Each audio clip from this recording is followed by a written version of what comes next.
Hello. This is Hello. better lighting than we have at the BBC, isn't it? Yes. We know where the money is. Thank you for that introduction, and thank you all for coming tonight. Sorry there was some disinformation about what day and time this event was going to be, so we've been guilty of the crime ourselves. So I've just been doing an episode of Newscast, which is the BBC's daily news podcast, which is out every day. You can get it on BBC Sounds. Please subscribe and leave a review. And on Fridays, I do a program called Antisocial, which is on Radio 4 at lunchtimes, which is kind of billed as like a deep dive. No, it's billed as Peace Talks for the Culture Wars. A phrase I don't really like, so I never actually say it. But basically, we spend an hour looking at an issue that's been big online that week or the week before, and just looking at it from a lot of different angles, whether it's scientific, evidential, a case study, the law, politics, or history. And it's been a fascinating insight into how angry people can be for how long. After an hour, they've kind of blown themselves out, and everyone sort of agrees with each other. It's brilliant. So basically, he's gone from strength to strength ever since I left. So, Chris, just give us your little LinkedIn then. So, since you left the BBC, what have you been doing, and like what's your mission now? Well, so I spent a year doing a variety of things. One of which, very interestingly, actually was looking into what the future of the university degree should be in the 21st century, which actually got me thinking quite a lot about bad information and how we educate people and the need for really good media literacy. But in September 2023, I took over at Full Fact from the guy who founded it in 2010.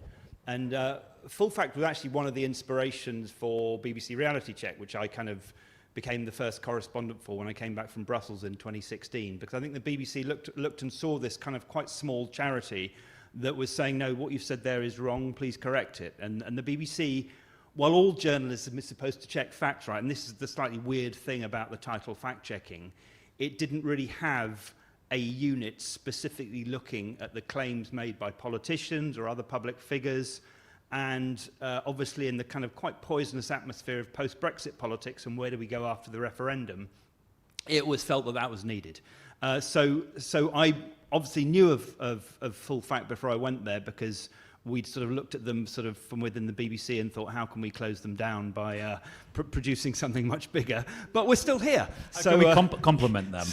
So for the last 18 months or so, I've been running Full Fact, which, as I say, began as a charity looking at how do you persuade politicians to be more accurate when they speak in public. It was actually motivated by the old Jeremy Paxman phrase, why is this bastard lying to me?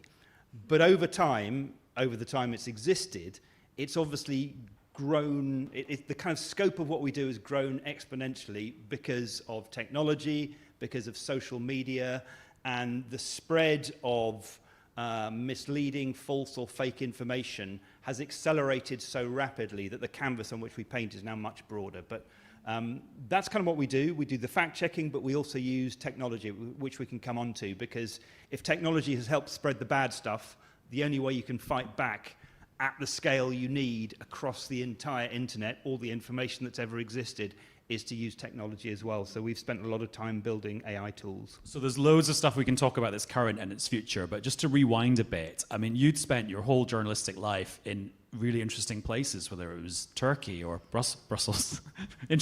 We both loved being there, it was brilliant. But then when you went back to base and started doing Reality Check, I mean, how different was that from being out in the field doing classic journalism, like tracking down stories and sources? And actually, how similar was it? Well, one of the things that occurred to me, because I suddenly got sort of quite deep into the world of statistics and data, and with the greatest of respect to all my former colleagues at the BBC, I realised that while a lot of journalists are very literate, a surprisingly small number of them are numerate. And, you know, if 20 years ago it was oil that ran the world economy, it's now data that runs the world economy. And I think all journalists need to have the ability and the confidence to look at a spreadsheet and understand what it means. So I think that was one of the big things. You know, when you're a foreign correspondent, it's about going somewhere, telling a story, talking to people, trying to take the audience with you, saying, here's what's happening right here, whereas this was a little bit more head buried in a spreadsheet. I know you're a fan of ring binders. It was that kind of, let's look at the data and let's try and work out what are the stories we can tell from that data.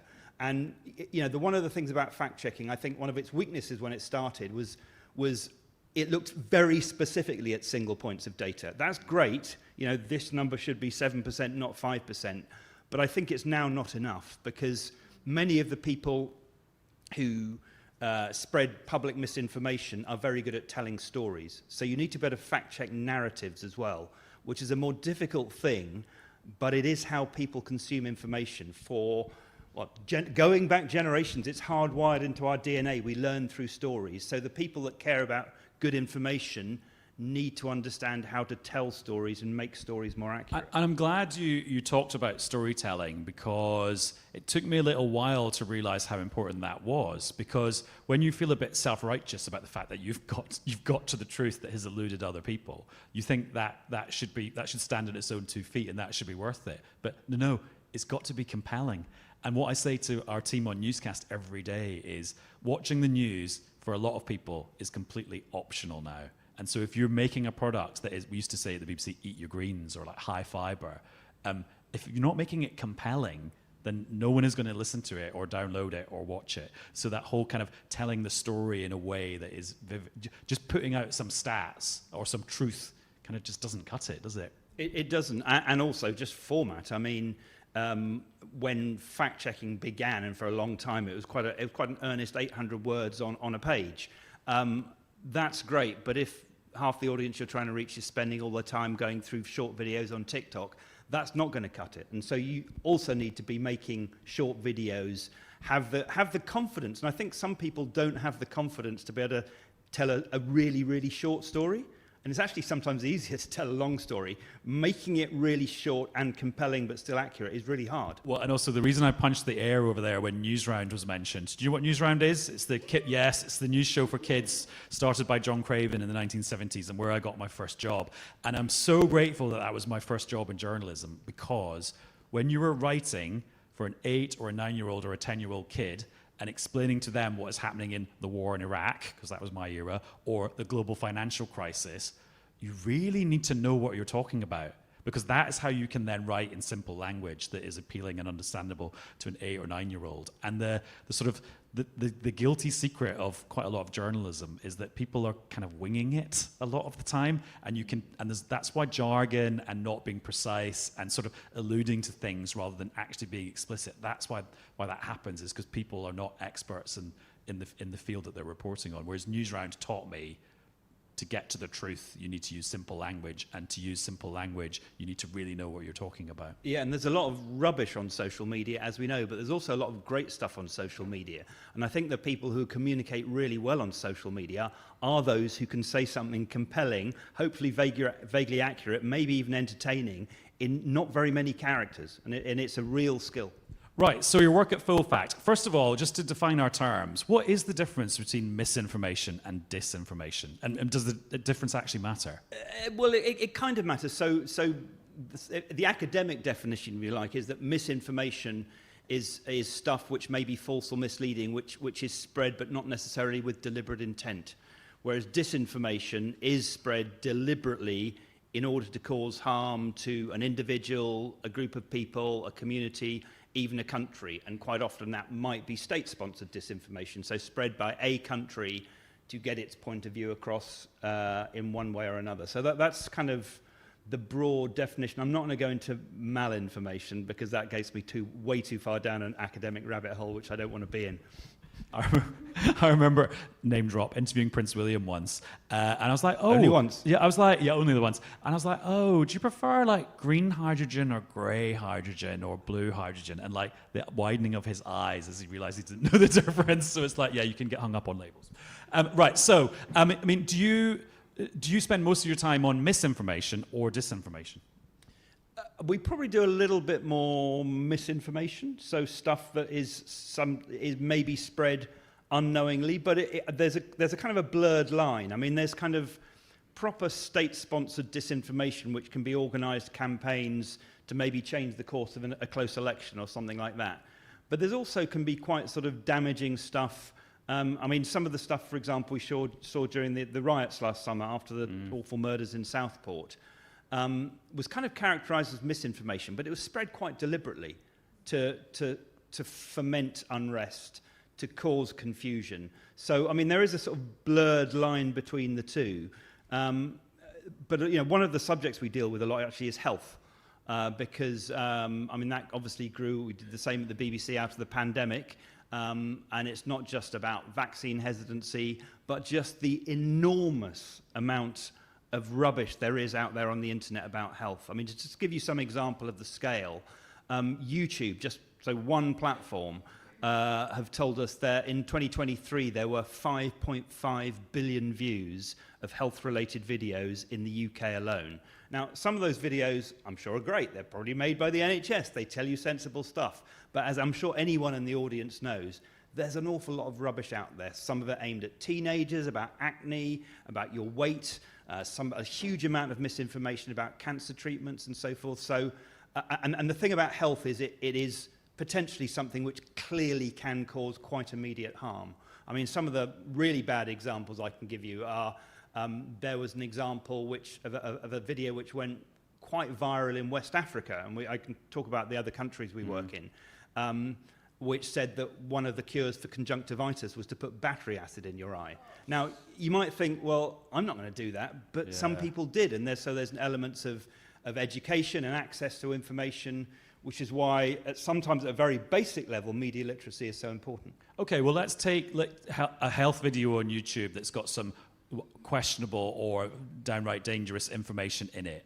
What, in an ideal world, what should happen to that video? And let's imagine we're on YouTube, because there's all sorts of different platforms. But I mean, in an ideal world, what action should be taken?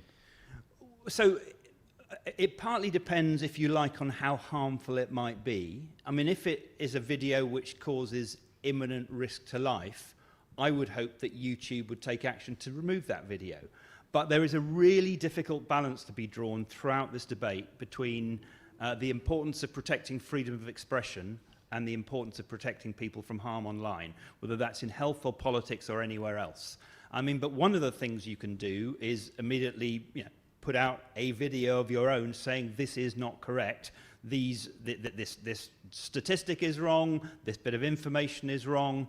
The frustrating part of that is that then it is sort of up to the online platforms what happens next, and their algorithms do have the power to downgrade certain things they think are harmful. How much they do that, how successful that is, we don't really know, because they don't share that type of data.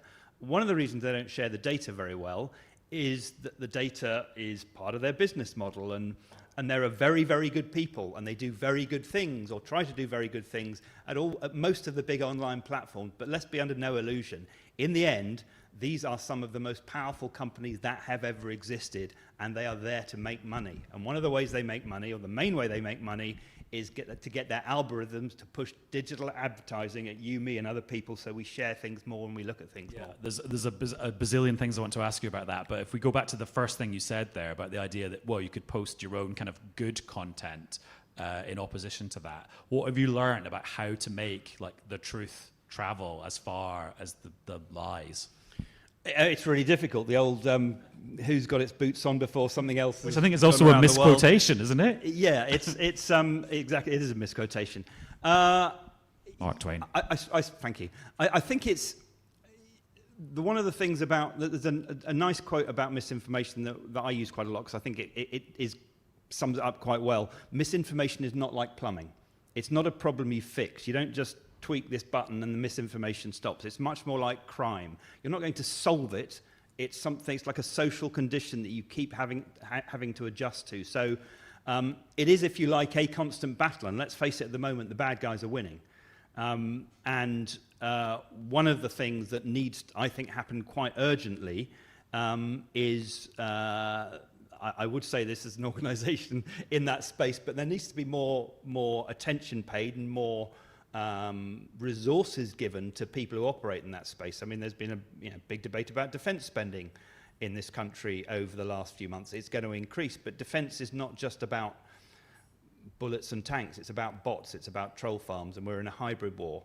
So, there is a danger that that misinformation and disinformation has become so pervasive that nobody believes anything anymore, and that's not a good place to end up. Oh, so you would encourage the government to use some of that 2.5% of GDP on defence spending, going up to 2.7%, to be spent on countering misinformation and disinformation? Yeah, because I mean, whether you think of state-sponsored disinformation, whether that might come from Russia or Iran or China, the three countries that probably send the most state-sponsored disinformation towards this country, or whether it's people trying to make money out of scams, yeah, it's harmful to society. So if you're talking about defence, I think we need to think of a slightly broader definition than what we might think of, which is people in hard hats. And of course, the government commissioned a defence review from very wise people like George Robertson, former Secretary General of NATO, and Fiona Hill, who famously testified against Donald Trump first time around. But we don't know what's in it because it's sat in someone's desk in Whitehall, and they're not gonna publish it. So to go back to our health video on YouTube, other approaches. Do you remember during the pandemic, lots of the social media companies would post links to like verifiable health information, so you could see your nonsense, but then there'd be a link to click on the truth. What do you think about that as a way of dealing with this, giving people a kind of another avenue, but an avenue they themselves have to go down? I think that can work. It's kind of nudging, a sort of a version of nudge economics, if you like. I mean, we have currently a financial relationship with Meta where we do fact-checking on Meta platforms like Facebook and Instagram, which means they pay us per fact check that we do. And if we fact check something, which we find in a Facebook group, when somebody tries to share it, a kind of little box pops up which says, you know, this organization you may never have heard of called Full Fact thinks some of this is inaccurate and may in fact be harmful. Do you want to read what they've said before you share it? It doesn't prevent them sharing it. It's not, as J.D. Vance would have it, censoring anybody, but it's from our perspective, it is adding more information to the debate. Additive, yeah. And so, and there is certainly evidence. Again, we don't know the exact data because the platforms don't share it. There is evidence that putting that friction in the way does give a significant number of people pause, and is a way to maybe allow them to access a different version of the information that they're about to share, some of which could be highly damaging. And you've got to be, again, really careful about this, because if it's political stuff, like, we're not trying to fact-check opinions, right? But, you know, whether it be immigration, whether it be, you know, HS2, any subject which is politically contentious, of course we want people to have opposed opinions. Political debate should be based on that kind of genuine disagreement. But there's got to be a body of shared facts from which those opinions spring, because otherwise there is no debate. And we're seeing a little bit of that, let's face it, in the US at the moment, where the partisan divide appears to be so wide, they're not talking to each other at all anymore. Just as a little sidebar, and not to delve into your contractual relationship with Mark Zuckerberg, I mean, I notice you are wearing a hoodie though, so how does it work? How does it get flagged then? What are you actually getting your hands on? How does that work? So if we see information on Facebook, we will do a fact check and we will send it in to Meta, and then they will put a label on a piece of content if somebody tries to share it. Yeah. And it's just saying, are you sure you want to share this? Because these people who claim to be experts, maybe they are, maybe they're not, say that something in that is really quite wrong, and you may not have understood that.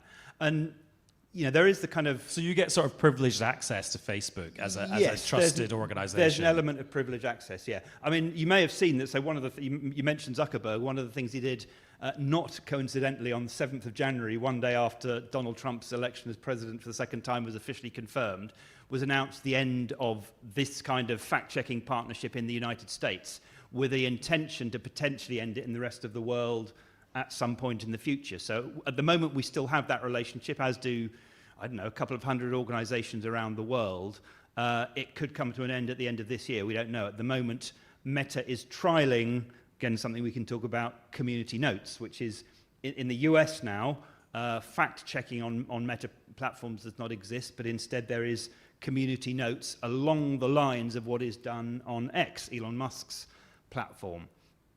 The problem with community notes is... That was going to be my next question, actually. Okay, so community notes definitely has a role to play, because it involves more people in trying to essentially give good information a bit of a leg up. The problem with it is that it works on something called a bridging algorithm. And what that algorithm does is set a level to which two people who have previously disagreed have to come to the same opinion.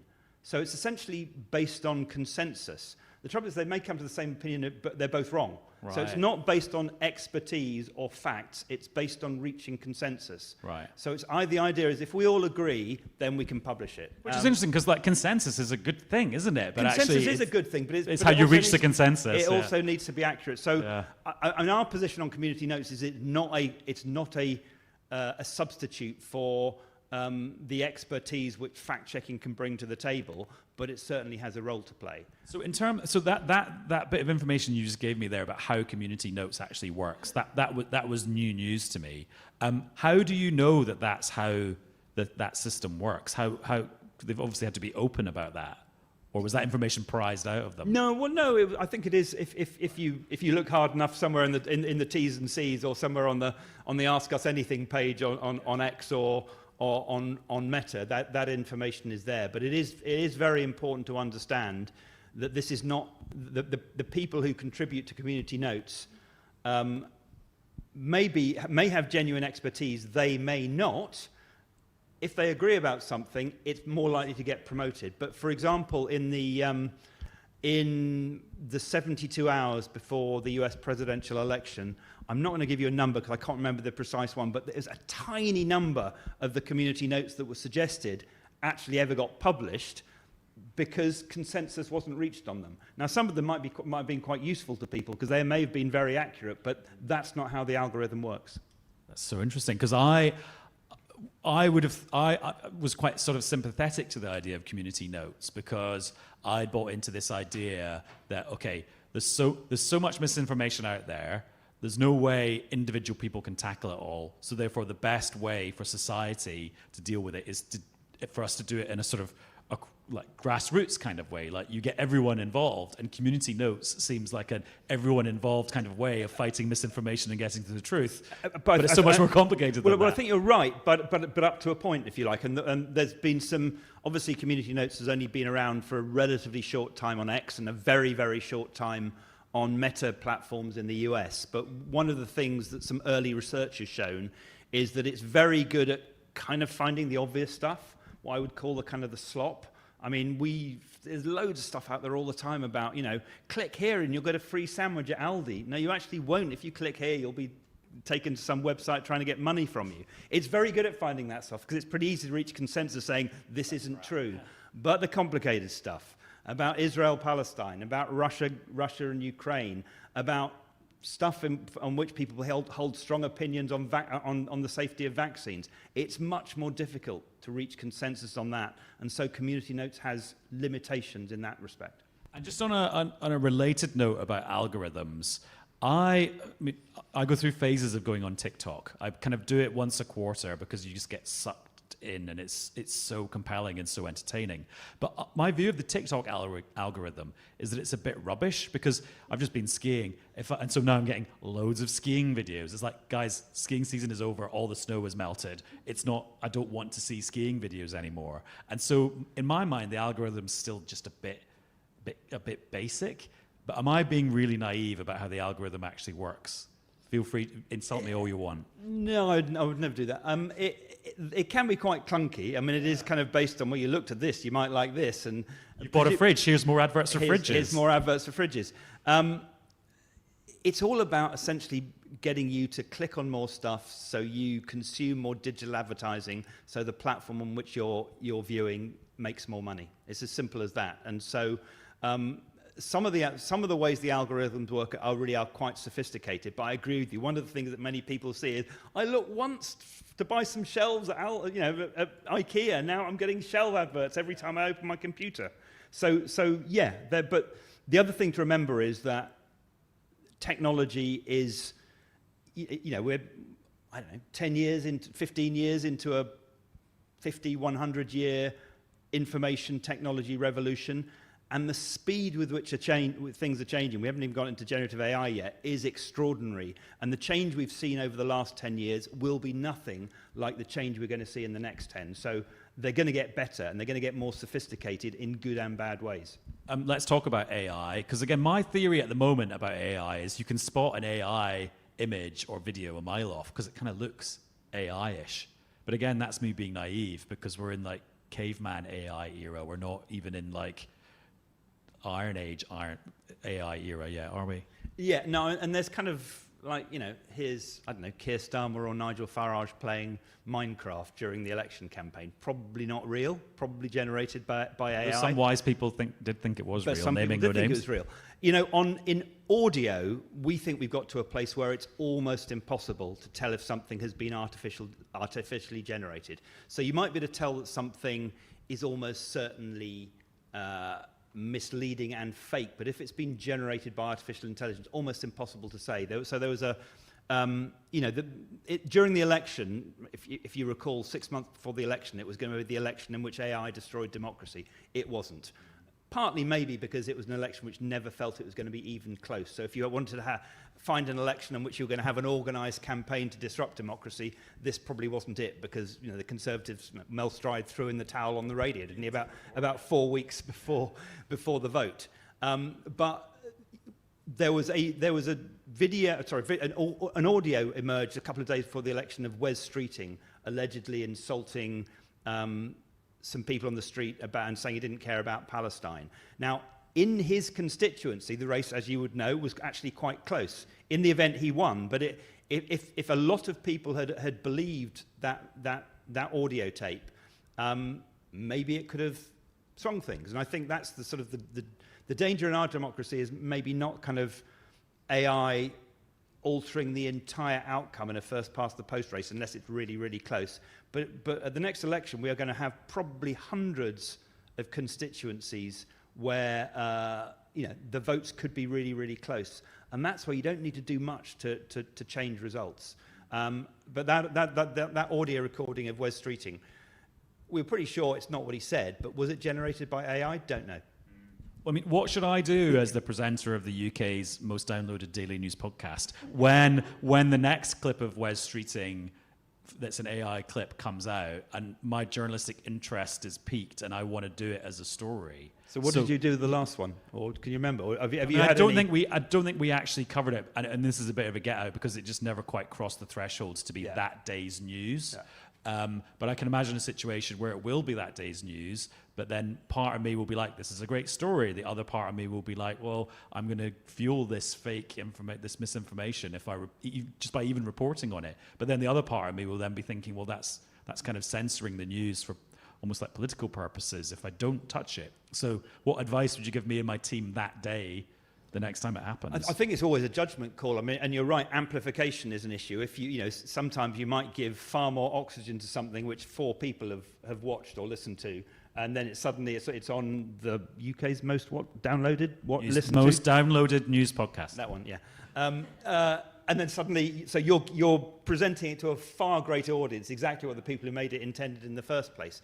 But if it's become a news story in and of itself, then you can't start to self-censor. So it's like anything else in journalism. It's a judgment call every time. But I think certainly being aware of the dangers of amplification is something which you've got to have in mind all the time. I mean, there were quite a few videos purporting to be Rishi Sunak saying something or Keir Starmer saying something, and we found them on the internet. We had to really dig deep, and they'd been watched by about 4 people, so we just ignored them. Yeah, that amplification point is so interesting, because at the moment, what politicians seem to do in those situations is they all rally round the person who's been deepfaked, retweet it saying, this is appalling that this deepfake has been made, and everyone then just sees the video again and doesn't read the boring tweet about how terrible it is. So I think they're going to have to get more sophisticated themselves about how they respond to it. That reminds me a little bit about the slogan on the side of a bus, which everyone said, oh, this number's not right. And they said that so many times, including probably you and me, that it got far more publicity than it ever would have done before, and there was the backdrop for virtually every live shot on the 6 and 10 o'clock news for about 6 months. That's the thing. The people that generate the news are quite good at generating the news because they've got years and decades of practice. And yeah, let's talk about the legislative environment. So we can break this down into a few things. You mentioned the social media posts after the Southport attacks and the violence after that. What's your take on just how the authorities in the UK dealt with those posts? Because we did an episode of Antisocial about it the other week there, and the thing that really struck me was it wasn't dealt with as a sort of newfangled social media crime. It was dealt with using quite old-fashioned, or not necessarily old-fashioned, but quite long-standing laws about speech and stirring up racial hatred and threatening people. It wasn't some like newfangled social media law that was being used. And that's because the newfangled social media law, as you call it, the Online Safety Act, is, in our view, not really fit for purpose. I mean, and one of the reasons for that is, and we have to give it a chance to bed in. It took an awfully long time to get through Parliament as the Online Safety Bill. And then since it passed, it became into law in 2023, Ofcom, that's now responsible for much of it, has been, in my view, quite slow about actually getting things in place. They are in place now. But for me, one of its big weaknesses is that it deals with illegal, harmful misinformation. But for example, in the riots after the Southport murders, a lot of the bad information we were seeing was not illegal, but it was clearly harmful. It's not illegal to say, I think the name of the person who carried out this attack was X. That's not illegal, but it was clearly harmful in the circumstances. And so, and similarly with some things in the issue I've already mentioned, health, there's a lot of information which I would describe as legal but harmful. Again, it comes back to this point about, well, if it's not illegal, why do you want to stop people saying it? And I think as a society, we need to sort of decide about how much we think people should be protected from harm. But I mean, some people... Just in the US at the moment... I'm getting all Paxman in now. In the US at the moment, there is, in the White House and in the current administration in the US, the viewpoint is that free speech is absolute. There should be no restrictions, which is not actually what the US Constitution says. There's always been limitations, sensible limitations to freedom of speech. But J.D. Vance came here in February, gave a speech which I'm sure you'll remember, and essentially said that anyone using words like misinformation was trying to tell you what to think. That they were practicing censorship, and that Europe needed to take a really long, hard look at itself because it was censoring its own people. We have to decide whether we agree with them, and if we don't, then we need to have the confidence to go in a slightly different direction. Yeah, I always used to think that free speech in America was absolute, and then whenever I said that, loads of people would email me saying, oh, you're not allowed, I'll put it on an American accent, you're not allowed to shout fire in a crowded movie theater, sir. Because actually free speech in America it's not absolute. Although in America, the thing that is very different when it comes to social media is this special legal protection the platforms have, isn't it? Because they're not publishers, they're not responsible for what's on there. I think that's a sort of Clinton era thing, isn't it? Well, the online platforms like to be very humble when it comes to this point and say we are mere technology platforms. We have no editorial control, because if they did have editorial control, they would be under much more pressure to do something about it. They clearly wield enormous editorial power. They're not traditional media outlets, but the power they have over our information environment is something we have never seen before in recorded human history in terms of the monopoly of information they have. So, as I say, while we work with them at some level, we are, I think, pretty critical of the way they are, I think, seeking to avoid responsibilities. And there are some troubling signs at the moment that they are backing away from any form of content moderation under some sort of pressure from Washington. One of the reasons for that is they're worried about antitrust cases against them. They don't want to be broken up into small pieces, which let's see where we are in 10 years' time. They are such large organizations, they wield so much power, they need to have the responsibility that goes with that power. And in our old stomping ground of Brussels, I mean, the EU's had its big blockbuster Digital Services Act in place for a little while now. Do you think the EU approach, which is different from the UK and very different from America, do you think that's got merit? I mean, it is a different approach. It's as you might expect in Brussels, it's slightly more bureaucratic. It has been heavily criticised by the US administration. Many of the online platforms submitted to some of the commitments they were asked to make when it was on a voluntary basis as a code of conduct. When it was about to become a legal obligation, they withdrew from those obligations, from the commitments they'd made. Again, I think that was partly due to the political climate, because this was after the re-election of Donald Trump. So let's see. I mean, obviously, the criticism of the Digital Services Act and the way the EU seeks to legislate is that it stifles innovation. So again, you need to find the right balance. At the moment, the UK is kind of, as we are in many things, sort of halfway between the two. There's the kind of completely laissez-faire American approach. There's the more regulatory US approach. The Online Safety Act does not go as far as the Digital Services Act. But at the moment, that means that I think we are allowing some of the most powerful organizations in history, these online platforms, to regulate themselves.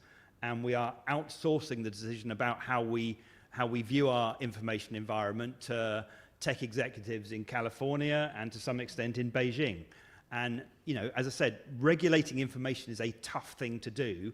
If we are going to do it, I'd rather the people who are in control of that are our elected representatives rather than unelected tech executives. It'll be so interesting because Nick Clegg is about to emerge from hiding, isn't he, after his time in Meta, and he's got a book coming out in a couple of months' time, and it'll be so intriguing to see, well, if he goes there and like reveals anything, or whether he criticizes his old paymasters. And he wrote that very, very long op-ed in the Observer the other day there, which classic Nick Clegg, quite waffly, but there was a few little digs at the California tech companies there, which made me think maybe he's going to, maybe his NDA that he will have signed to get all his pay, yeah, or maybe isn't as strong as you might think. It'll be fascinating. Yes, that would be the same Nick Clegg who was singing the praise of fact-checking as late as November last year, and reverse ferreted quite dramatically by about February before he left Meta. But yeah, interesting to see what he comes up with, and an interesting character, obviously, because you know, he is pretty much the only person I can think of globally who has genuinely been at the top of a Western government and the very top of one of these incredibly powerful information organizations as well. Shall we open it up to questions from the audience? There's a roving microphone, as they say in the trade. Oh, great, good. I once did a careers event at my old college, which was about getting into journalism, and it was meant to be a room full of eager would-be journalists. And I said, any questions? No one put their hand up, and it lasted for another 2 hours. It got to the stage of, so, Christian Gurumurthy, what do you have for breakfast on a typical day? Right, at the front, ladies first. Oh, sorry, the microphone's all the way at the back. I'm making you now run all the way to the front. I can be loud. I think there's people listening on live stream. Oh, are there? So I am really fascinated by what you say about free speech in America, because what I gather from reading the news is that free speech is okay as long as you're not criticizing Trump or being one of the news outlets, or even, wasn't it Mark Zuckerberg's, a book about Mark Zuckerberg he has had? Am I just being on the conspiracy spirit? You're both looking at me vacantly like she's just because I'm trying to think of an answer to the question. Chris? Because that doesn't seem very free to me. I mean, your question is free speech politicized? And in the US at the moment, I'd say yes, it is. I mean, and genuine free speech allows various people to have an opinion, which is why I find J.D. Vance's criticism of European notions of how we deal with free speech slightly surprising. Because the sort of things that my organisation is trying to do, for example, is add more information to debate. So it's more speech, not less speech. As I said earlier, I think the US has come to a place where it is, the partisan divide is so deeply entrenched that it is worrying for my notion of what democracy should look like. That's for the Americans to sort out. It's their country, but I think we need to be careful that if we decide to follow their lead in how we deal with free speech, we do that because we want to do that, not because we're trying to follow the lead and curry favour with the White House. was doing Newsnight the other night there on Trump's 101st day in office. And so I went on the White House website and they had a thing going, 100 days of misinformation about President Trump's amazing golden era in America. And I went through it, and actually it was loads of examples of mainstream media where they had got things wrong about Donald Trump. And I went in going, oh, this is going to be a pack of lies. Oh yeah, the good guys got it wrong. Oh, they were also, MSNBC was wrong. Oh yeah, the New York Times was wrong. So it's like, you need to be right. You need to be right. And the other lesson I got from covering the American election last time round from a distance and then going to America is you just can't rely on the American media, because even the traditional media sees things through a particular filter, and it's quite a partisan filter. And so if you think that the New York Times is like reading the American version of the BBC News website, it is not, because it's a very different media ecosystem. And I'm not criticizing the newspapers and the TV channels in America for having a particular lens, but it's like you've got to remember that that's the deal in America when you're reading that stuff as a British person in Britain. Right, sir, with the tie, thanks for dressing up for us. Yeah, thank you. For regulation, how would that work though where the rubber meets the road, so to speak? I mean, you have like countries, for example, like India, right? When there was a documentary that was sort of embarrassing for the for its prime minister, they just requested it to be removed, right? And countries have that option with many platforms, like you can just request content to be taken down. Is that something that the UK government or governments should just, like, I don't know, be able to, some guy sitting in, I don't know, some regulatory body, be able to like look at a tweet and go, okay, remove this, or submit some kind of a model, like, you know, anything that that passes this algorithm should be not seen in the UK. I'm just wondering, like, because then you have to take responsibility for all the false positives, right? Sure. And that's politically tricky. It's really tricky, and my view and Full Fact's view is that removing content should be the very last resort, and certainly not for the political reason that the government doesn't like it. But so the lens with which we view that is harm, and if things are, you know, potentially could cause an immediate threat to life, that's the kind of information landscape in which you should be talking about removal. I mean, I know the case you're talking about in India, and it's interesting that a lot of governments are setting up fact-checking organisations. Don't need all these private companies doing it because we're going to do it ourselves. I think the Indian government is thinking of doing that. Like the Ministry of Truth. Right. Well, Russia has just set up the Global Fact-Checking Network, which reminds me that, you know, the best human rights part of any constitution I've ever seen was the Constitution of the Soviet Union. So you can write down whatever you like on paper. It's how you actually implement it in practice. So taking information off the internet should be, as far as I'm concerned, the last resort. It's about giving people additional information so they can assess what they're reading, seeing, or hearing properly, and allowing them to make decisions for themselves, and making sure that as societies, whether it be through education in schools or whether it be through lifelong learning, people have the critical thinking ability to deal with technology which is moving so quickly, and presenting information and delivering information to them in so many different ways. And also related to India, where obviously giant WhatsApp groups are a big thing, and a big thing about how Indian politics is done. What about a more sort of decentralized environment, like a WhatsApp group, and misinformation and disinformation there, which nobody outside the WhatsApp group even knows about, but there might be 1,000 people in the WhatsApp group who see it? I mean, it's a massive challenge. Yeah, exactly. Encrypted messaging apps, huge amount of misleading or false information being spread.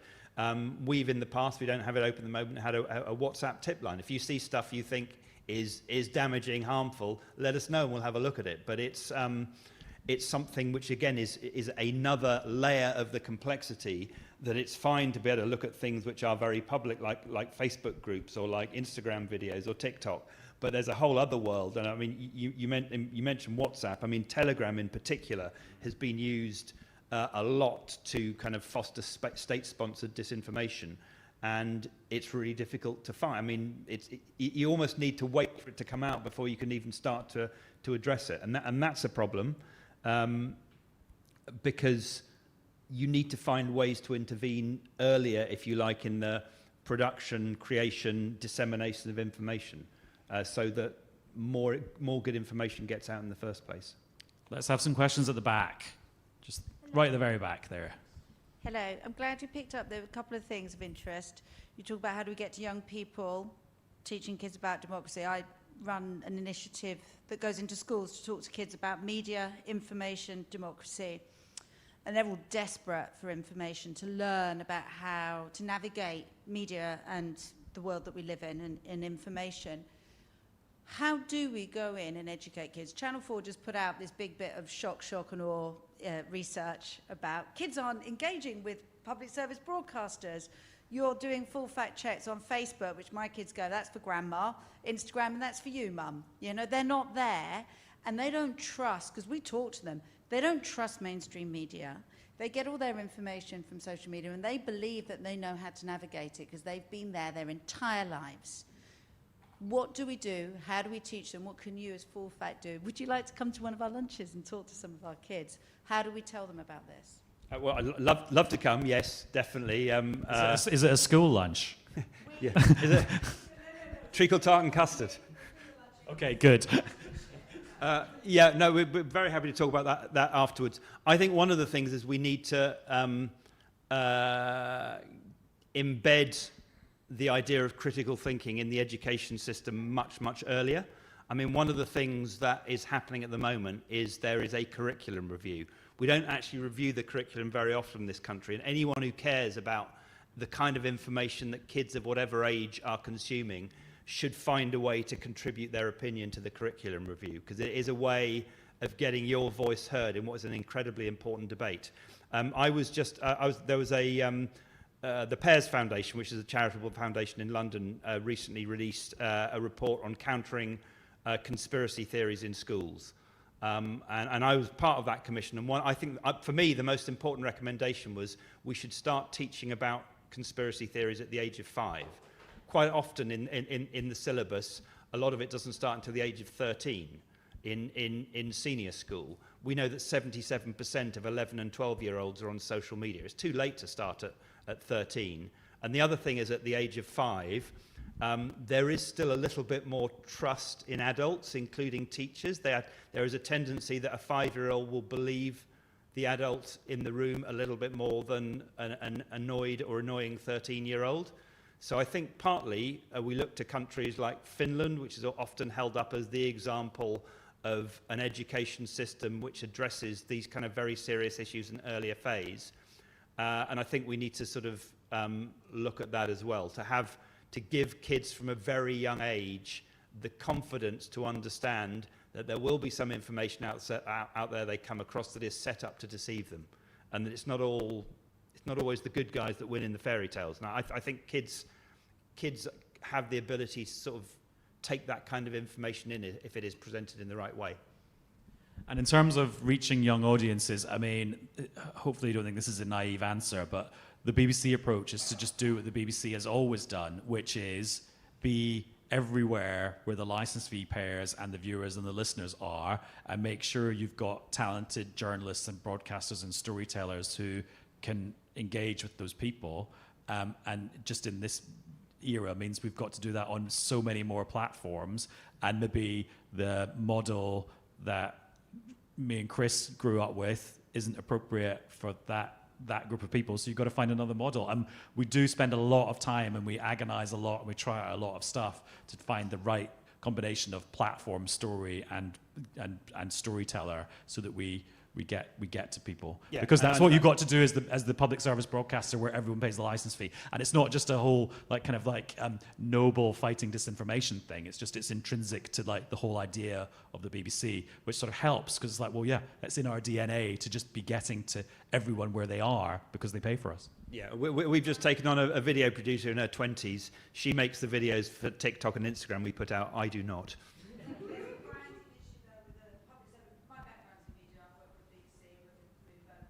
So I had an interesting conversation with these kids.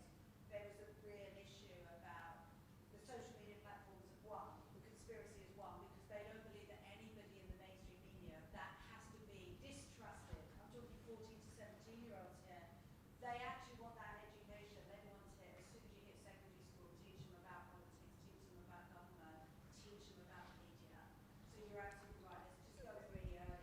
you need to do it early, and you also need to do it in teenage years, and you also need to do it in a way that doesn't patronize people. I mean, I think that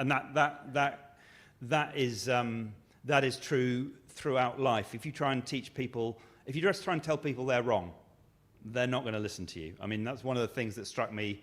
We're not going to go back to talk about the Brexit debate too much, but you know, immediately after the referendum, the main tactic of those who wanted to remain seemed to be to tell everyone who voted leave, you're stupid. People aren't going to listen to you if you tell them you're stupid, if you tell them they're stupid. And so we just need to be kind of nimble, agile and smart, and make sure that we have the ability to talk to people on many, many different levels. Another question, sir? I was going to ask the same question so I could have some tips for my two teenage kids who are both studying politics and revising for their A-levels, so they're not here. Subscribe to Newscast, that's the best. Yeah, absolutely. And who, again, you know, public broadcasting, I was brought up on the BBC. They're not brought up on the BBC. But can I change the the age band? Because there's another really troubling demographic, which is retired men. And in my wider, I don't want to say family, but I might say, let's just say my wider social circle, it's really terrifying how really intelligent, articulated men who are spending too much time on their laptops are just believing nonsense. And I don't mean that in a pejorative way. History was my degree, so I was interested in facts, you know, in order to push arguments. So I just wonder, you know, when I'm next having a conversation in that arena, who is it? Or can I just say, why don't you check, you know, full fact? What are the creative pushes to say? I'd still like you to give one or two classic, this is what you should say to your kids on a granular level. I'd really like that, and they'd appreciate that. But there's also this other group of people they've got the time to look at screens, and it's really scary, actually. Yeah, I mean, it's interesting. When we did some sort of focus groups last summer about misinformation, what does it mean to people? And when we said to people, what does misinformation mean to you in your life? Almost everyone said as their first answer, oh, well, Uncle John or Auntie Betty got scammed by a bloke who called them up. Or, you know, so people falling for financial scams and people, if you like, going down, not even necessarily particularly deep rabbit holes, but small rabbit holes, and then struggling to get out of them. I mean, it's about, again, I think it comes back to the idea of making sure people have the critical thinking skills to assess the sources of the information they're consuming. Does this image really look like it's real? Could it be, and you don't necessarily have to have incredible technical skills to do things like a reverse image search. Anyone can do that really easily on pretty much any platform, to just look at an image and see what the history of that image is, where it's come from, and make sure that if you're going to share something or tell your friends about something, that you've got confidence that what you're telling them is vaguely accurate. And it's really difficult. I'm sure everyone in this room has probably occasionally just pressed, oh, forward, that looks funny, or that's outraged me.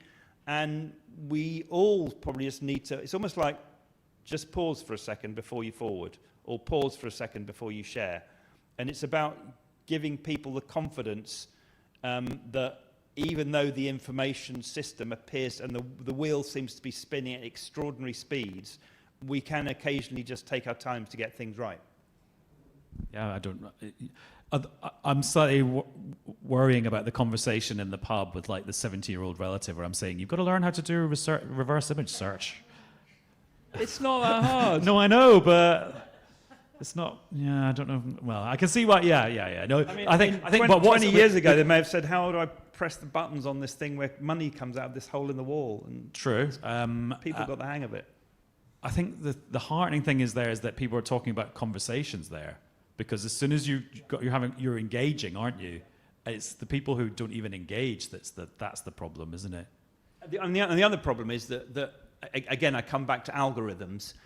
The algorithms want to engage people so they consume more digital advertising, so the platforms make more money. And quite often, the things that engage people are the things that make them angry, the things that are controversial.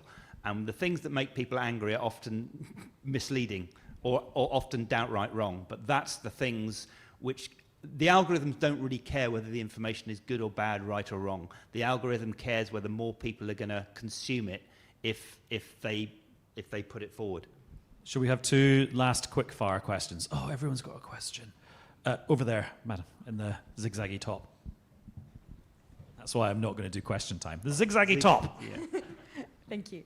I was just thinking a lot about the fact that, you know, even when people do have facts on social media, when you have that information, I think social media is increasingly becoming this space where people kind of see it and they don't care, is what I've noticed. So people might use it as a space to make quips or jokes or just simply brush it off. And I suppose, how do you see the role of, I guess, fact-checking organisations, but also just like charities, the third sector? How can they kind of combat that issue and help make the truth go further? So one thing, I mean, you mentioned sort of quips and stuff, is, yeah, a huge amount of AI-generated rubbish is essentially satire. It may be fun or it may not, but it's meant to be. And you know, one of the things, we do not fact-check satire, that's for certain. And so, you know, is it satire or is it sabotage? Is this deliberately trying to harm people, or is it just a joke? I mean, there were plenty of kind of, not that funny, but kind of AI-generated jokes and memes during the election. So you've got to, but there's a grey area where they kind of, where something that somebody might think is funny might do real harm to other people. So that's difficult. But if we went down the road of trying to fact-check satire, we would end up with an enormous amount of egg on our face. So it's a difficult balance to get right, but you've got to be aware that there's some stuff out there that we just leave well alone. To your point about people go on the internet to just have a laugh and in entertainment, it goes back to the thing I said at the start about nowadays when you're making a news program, it's got to be appealing and it's got to be appetizing. Otherwise, no one is going to consume your content. And the reason I'm an optimist is that, so newscast every day is at least half an hour of quite dense chat. Like tonight's episode, like the first 20 minutes is me and Chris and Faisal talking about the UK-India trade deal in quite a lot of depth. And then there's a 20-minute interview with Jenny Harries. That's like serious stuff, but people want it. And because they like how we've packaged it. And I talked about antisocial on Radio 4. I mean, that's an hour on one subject. So you're going into a lot of depth in that. And like more than 1.5 million people listen to that show every week. So there is an appetite out there for stuff that's nuanced and in-depth and reasonable. Now, I realize 1.5 million people is quite small compared to the whole population, but in terms of like a mass media experience these days, that's quite a good number. That's quite heartening. I still think there's plenty of people out there that want to engage in good faith with good stuff. Yeah, and you're never going to reach everyone. Let's face it, no media ever has or ever will. The difference now is that everyone's a content creator, everyone's a journalist, so there's more bad stuff out there, but the good stuff is there, and I agree with you. I'm optimistic that there are enough people who want serious, good, entertaining, accurate information. And the other reason that gives me optimism, actually, is the ability to use technology for good. As I said, we've built over the last 5 years AI tools which use AI to, we can scour millions of sentences every day, and the large language model we've trained can recognize the language in which claims are made, and it can then basically automatically compare it against a database of fact checks that have been made, that have been done before. So it enables a relatively small number of people to monitor a vast amount of information. And I think there are ways, and we've now got a new tool we're building which can go through thousands of hours of video, and it uses generative AI, and generative basically means it creates new content, to be able to rank information in terms of the harm it may cause. So it can identify things which are wrong, and it can then rank it saying, and these are probably the most harmful things, to allow a relatively small number of human beings the ability to sort of deal with these things at internet scale. So I think there are ways that we can fight back against this avalanche of slop, and we can find, there's an element of looking for a needle in a haystack, but the needles can be sharp and they can be dangerous, and that's why we need to keep looking for them. Great, we ended on an optimistic note. You only took one more question. Okay, said two. well, it's because we've gone over our time. You can tell he's not in live broadcasting anymore. It's like, we've got ages. I thought podcasts Okay, go let's on for as long true, as ever. true. Let's take one more question, and you. He works. It's a plant. Oh yeah, sorry, you're elite. You're elite. No, it's fine. So I'm very struck by this characterisation that we're in a war, that it's a battle to the death on misinformation. And I just wonder whether that's the best characterisation, given what you've been discussing tonight about polarisation. Is it a war that we can win? Is it a war that we should be looking to win? And if we're not looking to win it, is there another approach? Well, if you remember at the start of this session, I said I don't call my program about the culture wars. So I know what you mean about the metaphor. That's why I prefer the kind of more grassroots thing about it's on everyone to be engaged and informed, and it's on us to help people process the information themselves. And that's quite a long way from it being a war where it's like there's goodies and baddies. That's more like the COVID pandemic, where everyone has to look out for each other, and actually the way you beat the pandemic is by everyone kind of engaging with each other properly, as opposed to the war on the virus. I think there are elements of certainly state-sponsored disinformation which are a form of warfare. Yeah, it's kind of warfare by other means. And we may think, oh, that's not a nice word to use. Let's use something a bit softer and more cuddly. In the meantime, the people who seek to do us harm are going to continue throwing bad information our way and potentially disrupting our society. So I guess my argument would be that it's not, you don't only do that with guns and planes. You can undermine societies in other ways. And I think we are, as I say, in the early years of a potentially quite long information revolution, whereby people will have the ability to undermine our societies if we're not prepared to fight back. And so, yeah, martial metaphors can get in the way of a good conversation, but sometimes they are appropriate. How many more questions would you like, Maestro? So that's enough. Thanks. Okay, thank you very much. Oh, go ahead. You've put your hand up very enthusiastically. We'll have one last one in a last-minute plot twist. No, he's definitely the last one. Sorry. Thank you. Can it be a long question? How long? You'll find out. So my question is kind of about amplification, AI, and pre-bunking as well. So the decision to implement that third-party fact-checking and strip people out has been quite detrimental to many of the organisations operating in sort of disinformation sphere, particularly Baltics and Caucasus regions. And some of those groups, I'm thinking particularly of Delphi in Lithuania, put out some really, really good content in great forms that is used to educate people. With regards to Gen AI, if I can put out sentiment analysis and analyse tweets and use a bot farm to recirculate disinformation, then is that a way for them to get around the community notes? So they're essentially marking their own homework anyway, but if I can amplify disinformation using a bot farm by picking up false sentiment and reinforcing it, then that can't be checked, so they're just marking their own homework. It's easy to talk about media literacy amongst the group of people who are media literate. And if you were to work for Newsround, for example, how would you make that pre-bunking effort? That was a multi-part question, especially when I was like, can we keep it short and get it to the end? Okay, the good thing is I can cherry pick my answers.